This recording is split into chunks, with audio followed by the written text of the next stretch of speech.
So, how does the financial planning process change throughout your different life cycles of life? Today, we're talking about 3 different life cycles. The first stage, when you're just starting out with your career, how do you work with a financial planner? That second stage, when things get really complicated and kids start coming. And then that third and final, retirement phase. Welcome to the Retirement Readiness Podcast.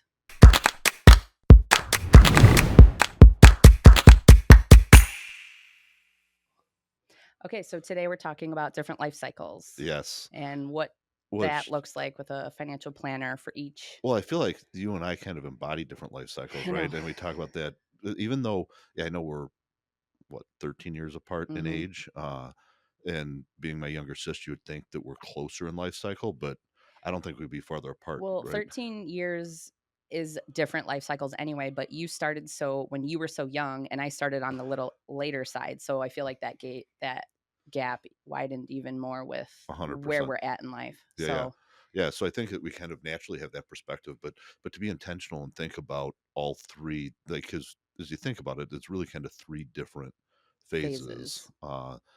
I like to think about our first phase, and I'm sure other people have been there too, but that first phase where, I come home from the office and Sarah's washing the Ziploc bags and hanging them out to dry to reuse them because at that point in time we had uh, Less more. than zero Well, dollars. yes, I was going to say more house and kids than money, and Yeah. you go from that phase of life and all the way to hopefully you end that with the two comma lifestyle where you're doing all the things that you And you want can to, have right? every different type of size bag. Yes. And Which it's so funny because, I remember when we were in that phase, we were there were several things that were key that Sarah would, when she went to the store, focused on. One of them was cereal, and so when cereal's on sale, all of a sudden you have 10 boxes of cereal because, hey, it's not gonna go bad and we'll use Yep. it, right? I know Ziplocs was one of them, so just those kinda things. I think that the key when you're in that phase of life, you're kind of just starting, is really thinking about the discipline that it takes to make small steps. One of the things that I like to think a lot about and preach a lot about is, small, consistent steps will lead to compound results. And it's amazing to me how if you can start out by focusing on not building too much debt, focusing on, hey, even though I just got this job and I feel like money's tight, I'm going to put some money into the hmm 401k. You kind of go down this list of things, and we can get very specific with it. But I think that it starts with, if I can get off on a good step or a good start, the rest of life is so much easier. I feel like so many people at that phase, they don't even know what they don't know. I mean, that's all phases, Sure. but especially that phase. So I'm thinking about it like if you're listening to this episode and you are in a later life phase, but your kids are in the first stage, like send them this episode potentially, like, and they can, 100%. they might not even know that they need to start how drastically it can difference it can make if you start your 401k today versus in 5-10 Oh, years. absolutely. Well, and it's what's crazy is, so in our house, this has been the only career I've had, right? The having this business in the financial planning space is the only thing I've done.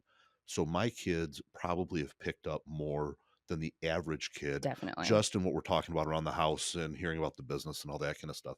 But when Lily graduated from college, she didn't know. She gets that first job. She's not sure what choices to make in her retirement account and what does a pension mean and Well, just all and those things. especially your first job, but really all jobs. I mean, I can remember starting several jobs. You're sitting in HR on your first day and they say, "Okay, fill out this form," and then they leave while you work on your paperwork and you're like, I don't Yeah. know.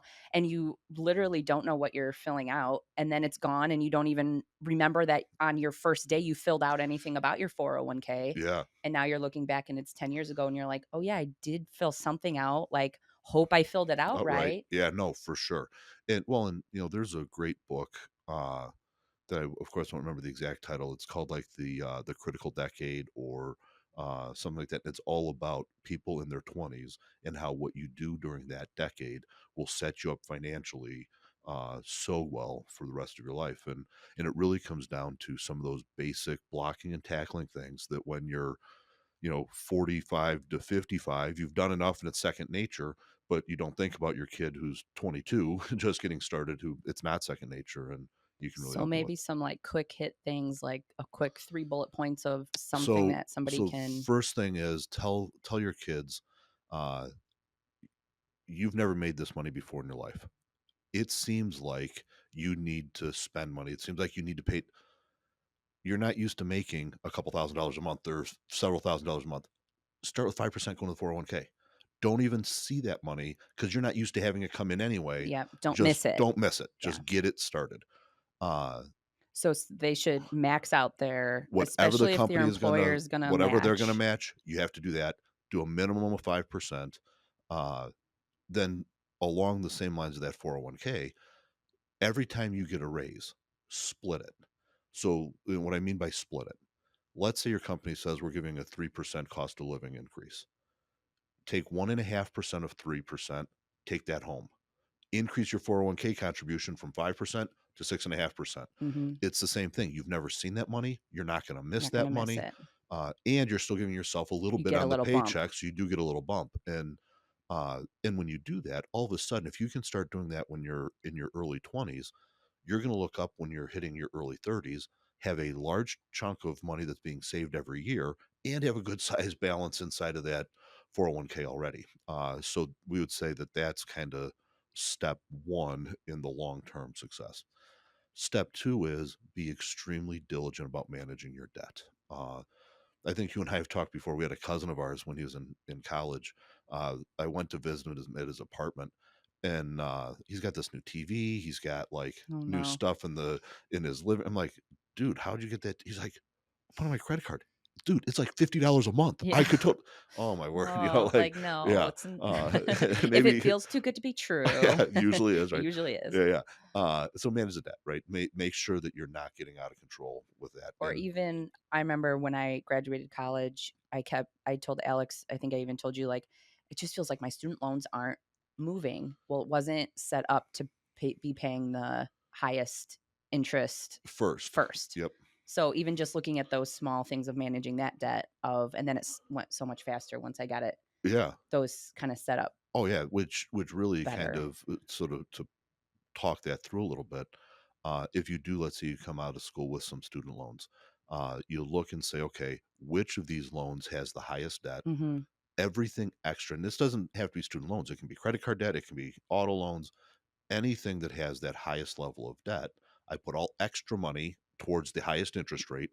Once that gets paid off, I take all of that and apply it to the next one, Hmm. and I kind of work my way down, and to your point, you make But they don't just set it up like that. no. You have to know Yep, be intentional with it. to go in and kind of change those settings. Yeah, for sure. Uh, and so like the way I like to think about it is if you start out in life where you have money saved versus money borrowed, what happens is if you think about that credit card, so let's say that you're making $3,000 a month. That's what's coming in, but you're spending 3,500. That means you're gradually building some debt. Well, now in order to pay that debt off, you first have to go from spending $3,500 a month back to $3,000 a month to stop growing the debt. Hmm. Once you've done that, you now have to go to 2,500 To pay to it off. start paying it off. That's a huge swing. So Hmm. if instead of starting out overspending, if you started out underspending, now you're still spending 2,500 bucks. It's still the same amount you end up with, but now you're spending 2,500 while saving $500 and building this nest egg that will really set you up for success long term. And so a lot of times when you sit down and think about so how do I engage with a financial advisor when I'm in my 20s? Or do I need to? I don't have any money yet, or do I, Right. I was all gonna that say, kind of yeah. stuff. It really becomes how do I get myself set up on the right track and start doing the right things? Because if I do, 5 years, 10 years down the road, I'm going to be in a dramatically better position than not. So it's like set yourself up for success.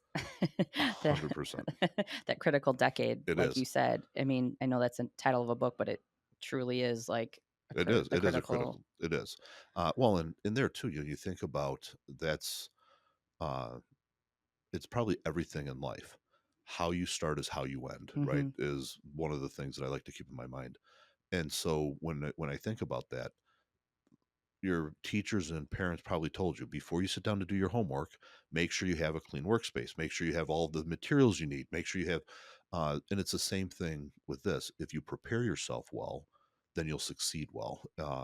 Versus, I dread doing my homework or I dread doing whatever the work is. Mhm. Now I don't have the materials I need. So I just get started. Well, now I got to go find this. And now I got to get started again. It just, Well, like you said, the homework thing, what I went to is when you're baking. If you look at your recipe ahead of time, get everything laid out, the outcome, first of all, it's going to take you so much less time, yep. and you're going to have a better outcome rather than Well, yeah. you stop to get your measuring cup and then you're like, wait, shoot, what Or how step am about I I on? need to get an egg, and hopefully the neighbor has one, or I Yeah. can Do I I even have them? yeah, Do I? Yeah. yeah.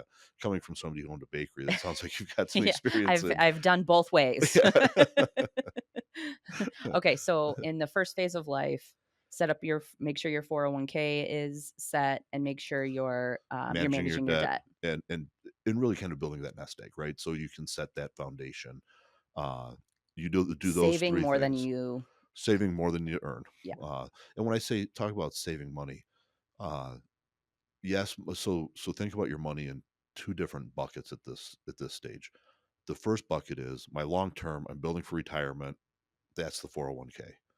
The other bucket is my immediate, my I need to replace the tires on my car. I don't have to hit a credit card. I've built up some cash Mhm. savings. Don't worry about uh at this stage, where can I get the highest return and should I be putting it into mutual funds? Should I be no, get your base first. Once you've established I've got enough savings, cash savings in the savings account, even if it's not earning a whole bunch, that I know an emergency comes up, I don't have to hit a credit card. That's where you got to start. Once you get that base, then you can worry about, oh, should I be putting money in a.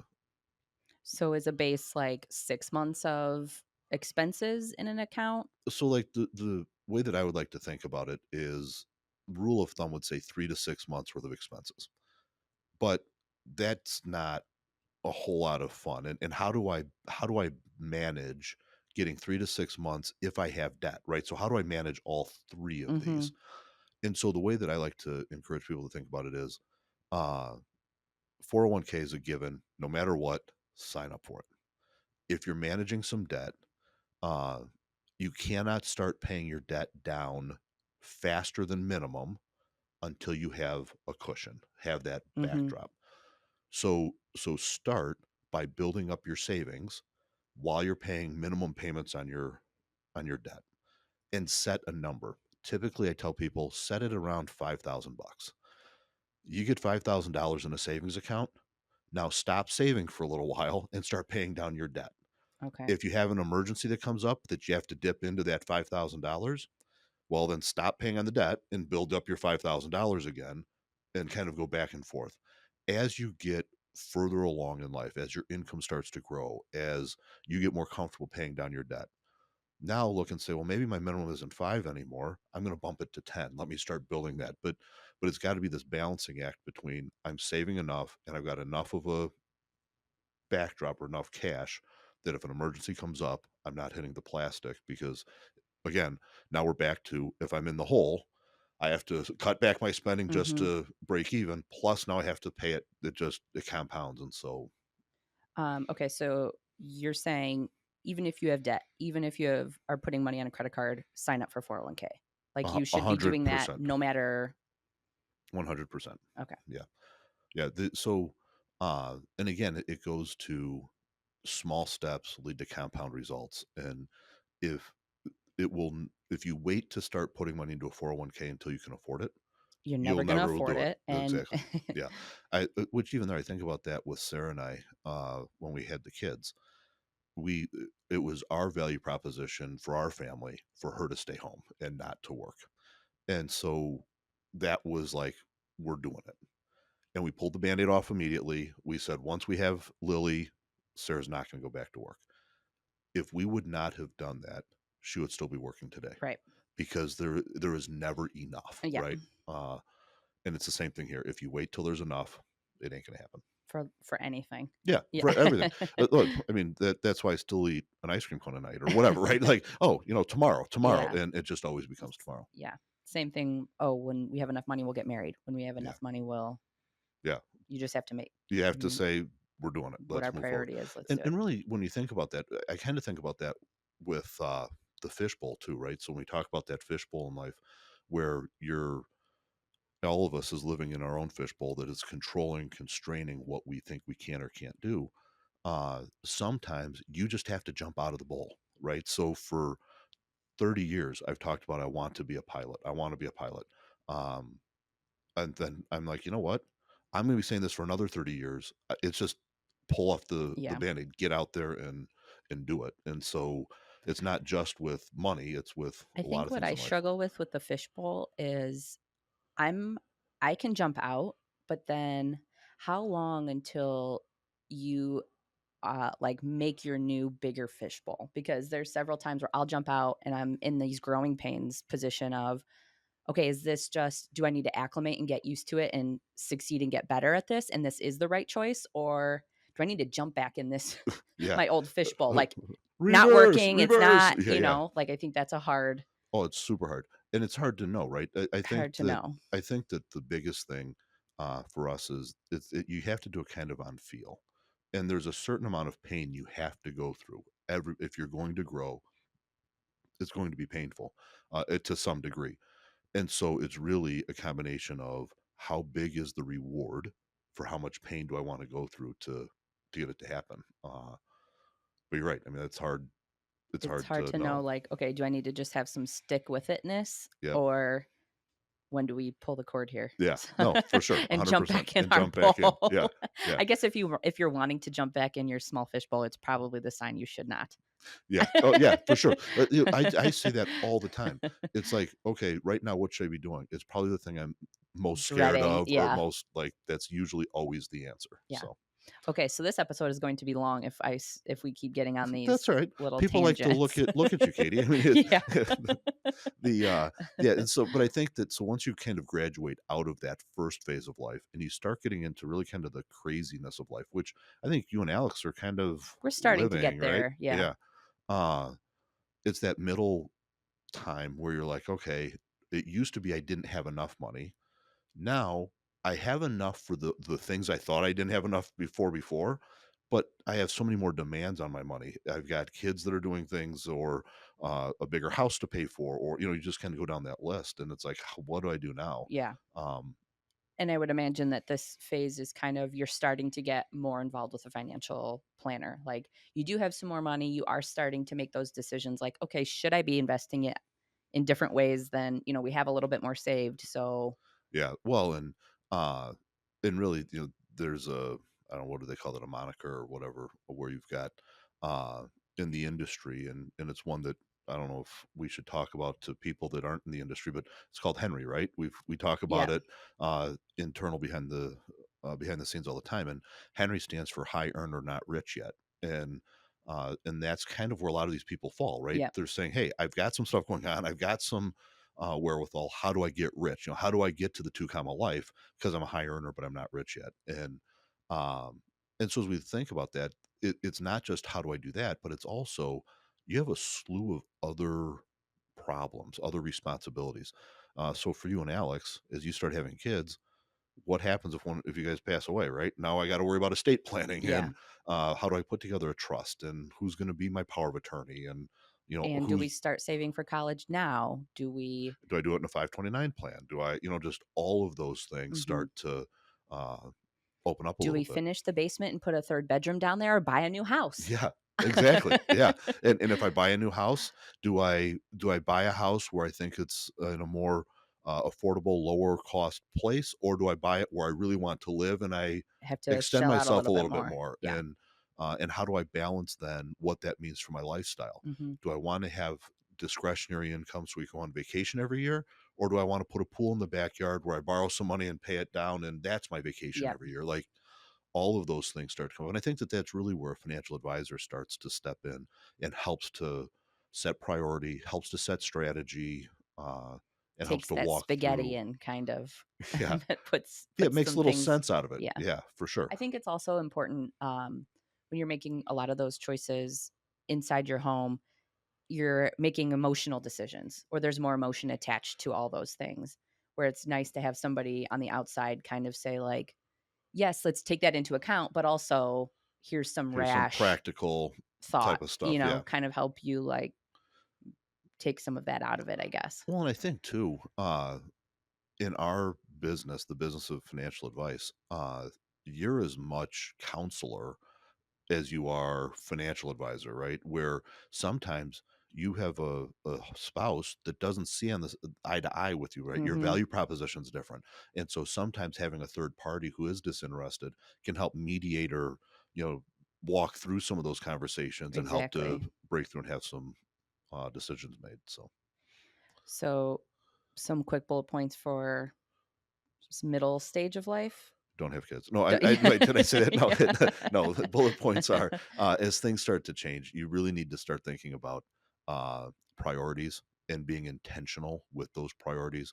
If you just live life and let it happen, you could wake up a decade later and not be in the position you want. It's kind of similar rules around those small decisions will lead to compound results.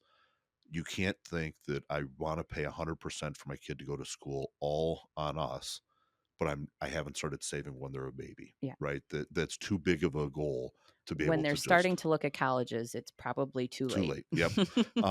It's same thing with your estate plan, right?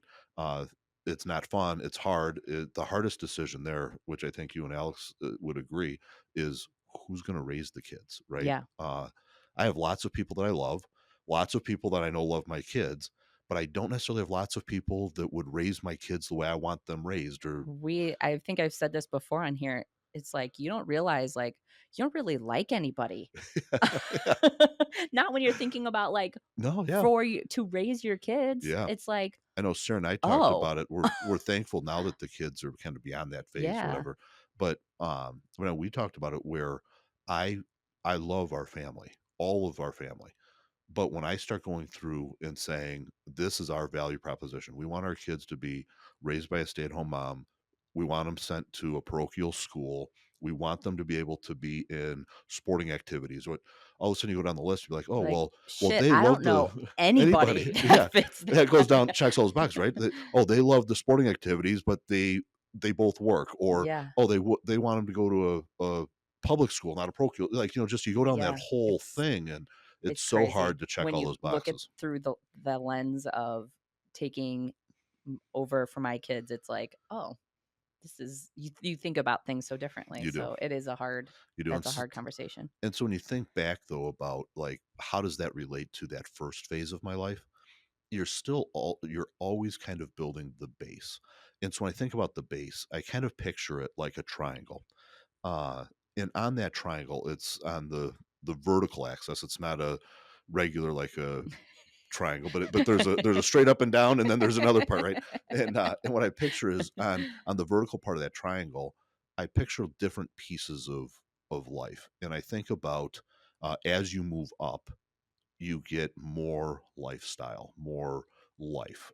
So you went from washing the Ziplocs to now you can get all the Ziplocs you want, right? And along that is maybe at some point I buy a house. At some point, I'm able to get the car that I want. At some point, we can go on vacations. At some point, I have excess cash, and all of the things that are building you up that lifestyle is really your income, and then ultimately the assets that you start to accumulate.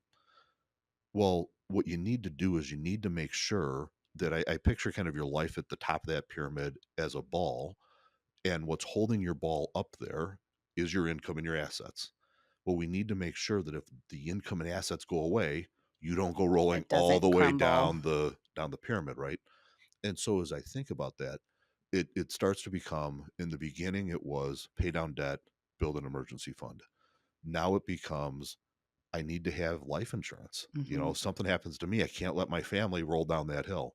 I need to have disability insurance. I need to think about uh, having this estate plan or, kind of some final uh, documents put together. So again, we're building the base. Then when I go beyond building the base and I start thinking about how do I build wealth and how do I start looking towards that two comma life, now I have to start thinking about, okay, do I need to save for college? What is my goal around paying for my kids' college?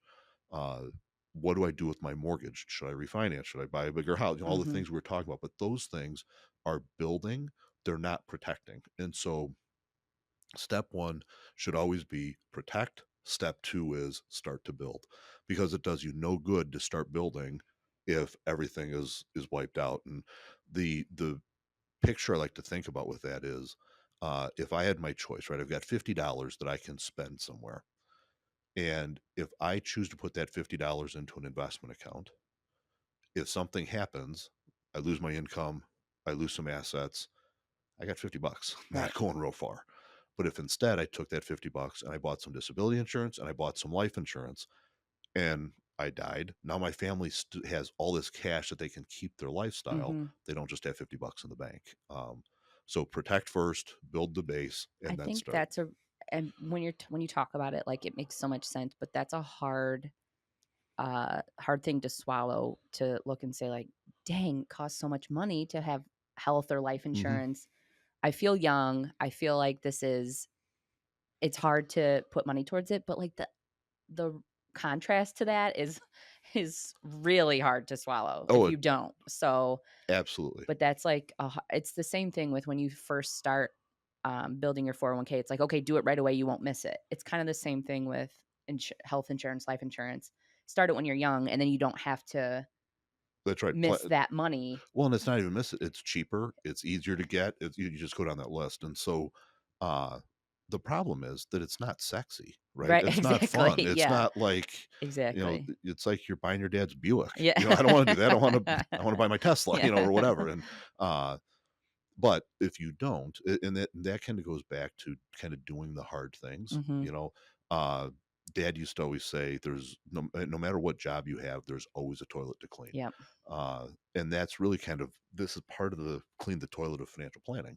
It doesn't sound like fun. It's not, but if you don't, it's not going to be good. So It's kind of that thing where you've said, like, raise the kids the way you should, so you don't yeah, yeah. don't Don't Jordan dislike them when Peterson, right? they're The 12 rules of avoiding chaos in life, or Jordan Peterson book.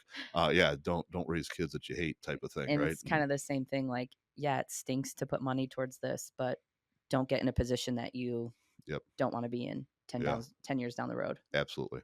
Well, and then hopefully if we can do those things right, now as the kids are getting out of the house, they're graduating, and you're starting to think about what that two comma life looks like.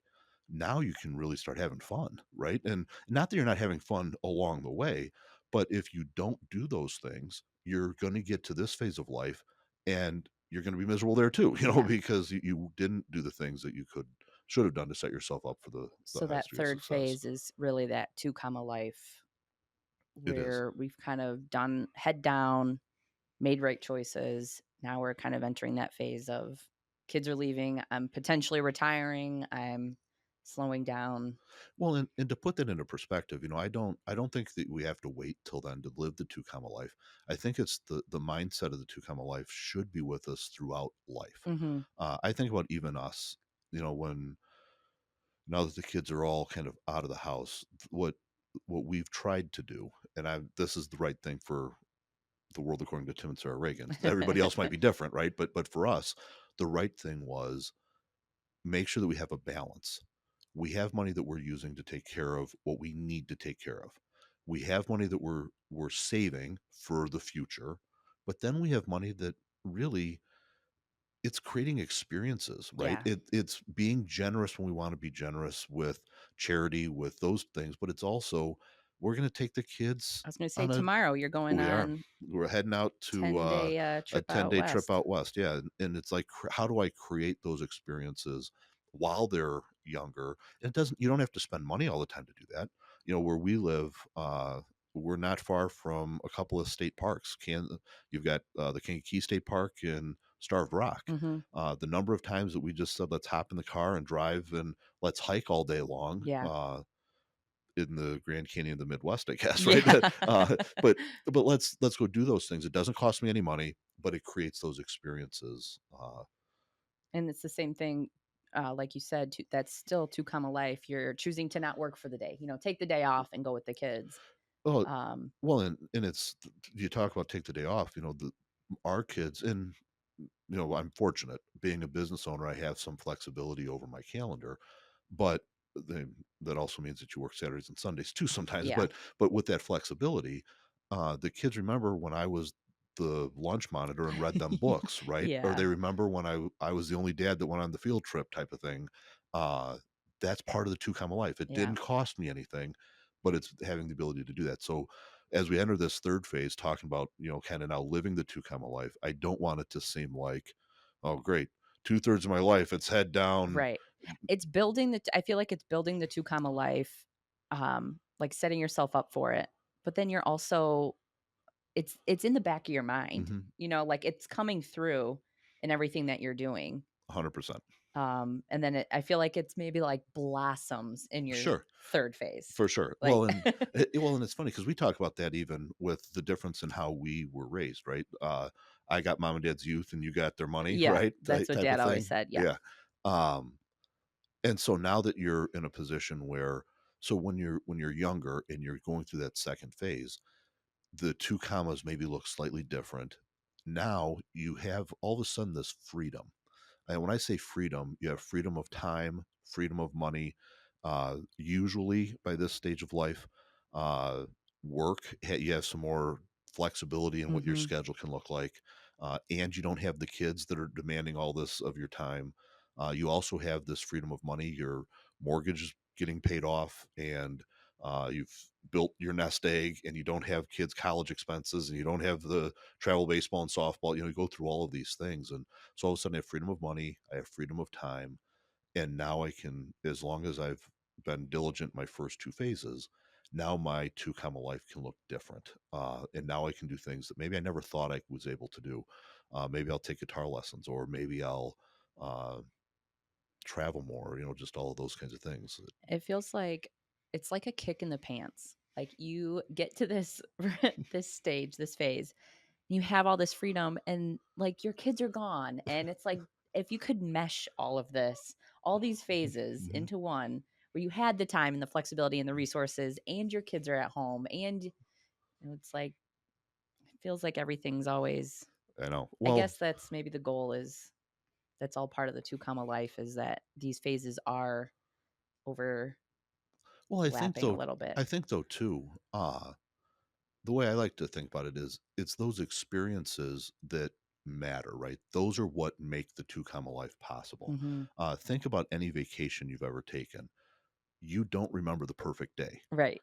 You It's do when remember the part that was hard, the part that got yeah, goofed that up, we the all were laughing about because yeah. it was a disaster. Exactly, Yeah. right? And I think that that's life, right? I'm not sitting here talking about when Sarah and I were first married and had kids about the perfect day when we were running in the sprinklers and jumping on the trampoline, Yeah. but I do remember washing the Ziploc bags, and Yeah. I remember how during that time in our life, that was one thing that made our marriage closer, Mhm. having this common hurdle that we have to get over. And I Mhm. think it's the same thing throughout all of those phases. And so as you enter the 3rd phase, now it really becomes what do I do with the abundance that I have? And so what is the legacy that I want to leave? And it's not legacy I want to leave like when I'm 90 and I die. It's what do I want my living legacy to be? Yeah. Uh how do I want to spend time with my family? Where do I want to be intentional with spending my time and my money and just all of those things? Now, with this freedom of time, maybe that means I can be a mentor to kids. Uh which I didn't have time to do before, or a mentor in my career for some young person coming up that looks like I did 30 years ago, Mhm. and I could help them. There's just so many things that now this phase of life can mean.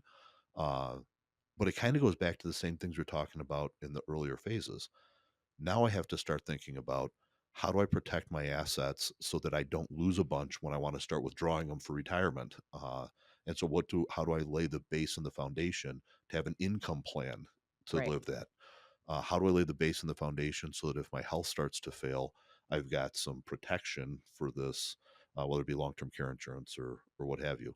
But then it also becomes the fun stuff around okay, how am I going to set money aside to take the whole family to Europe when uh, we celebrate our 50th anniversary? Whatever. Like you've got these other things that then can be aspirational.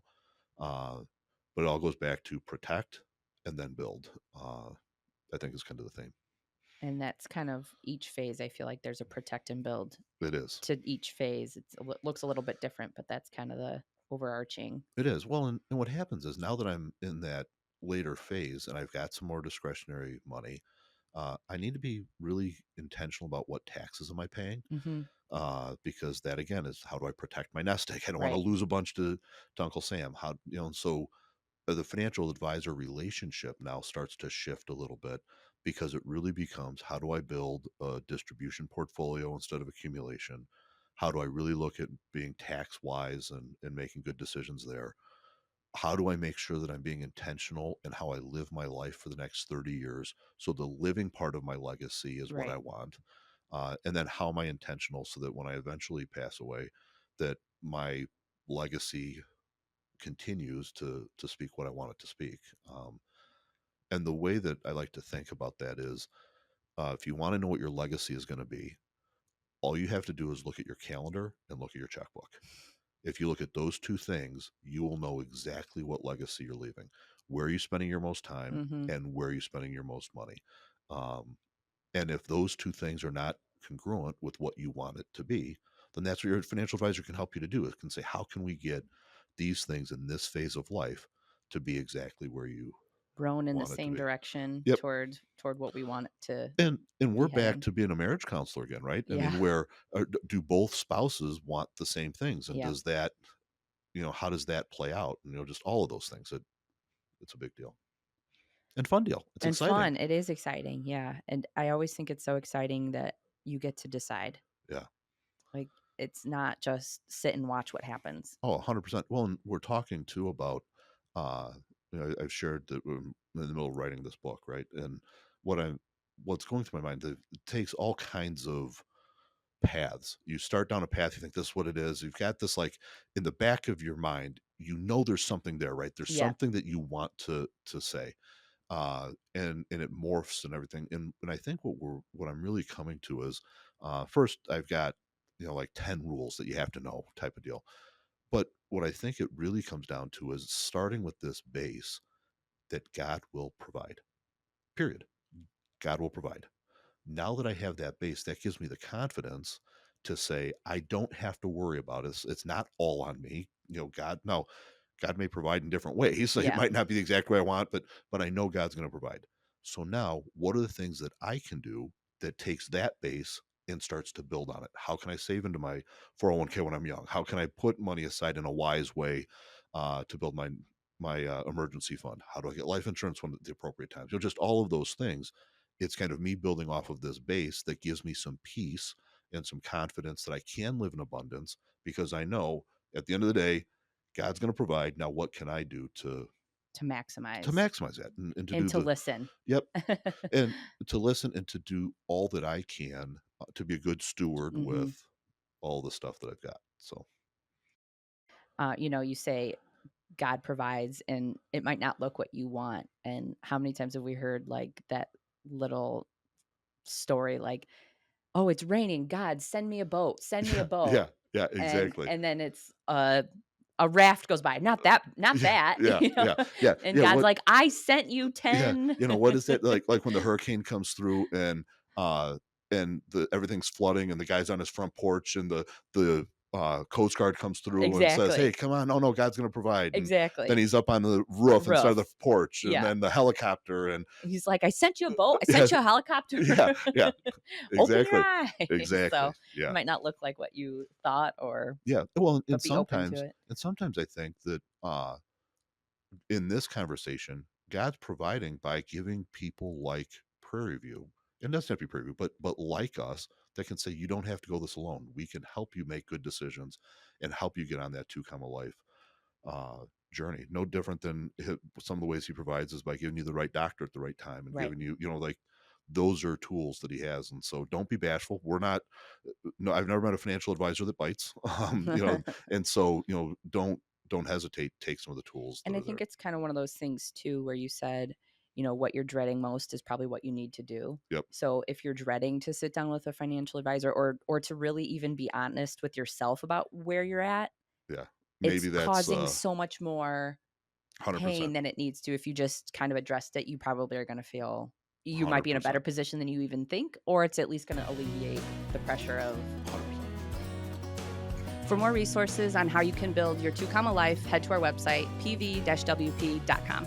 Be well.